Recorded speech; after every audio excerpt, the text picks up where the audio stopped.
গ্রামের প্রান্তে একটা বিশাল বটগাছ দাঁড়িয়ে আছে। দিনে নিরীহ, কিন্তু রাত নামলেই সব কিছু বদলে যায়। গ্রামবাসীরা বলে সূর্য ডোবার পর এই গাছের কাছে কেউ যায় না, কারণ গাছটা নাকি কথা বলে। অনেক বছর আগে এই গাছের নিচেই এক নির্দোষ মানুষ মারা গিয়েছিল। আমার কথা কেউ শুনল না। রাত গভীর হলেই পাতাগুলো অদ্ভুতভাবে নড়ে ওঠে, আর বাতাসের সঙ্গে ভেসে আসে এক কণ্ঠ। শুনতে পাচ্ছ? এক রাতে সুমন সাহস করে গাছটার নিচে আসে। তার বুকের ভেতর ধকধক।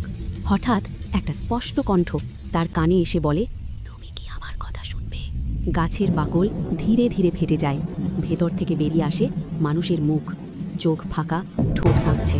যারা আমাকে মেরেছিল তাদের নাম বলো। সুমন আর দাঁড়ায় না, ভয়ে দৌড়ে পালায়। পেছনে শুধু শোনা যায় পাতার তীব্র শব্দ। পরদিন সকালে গাছের গুঁড়িতে দেখা যায় নতুন আঁচড়, লাল দাগ। আমার কথা শোনো।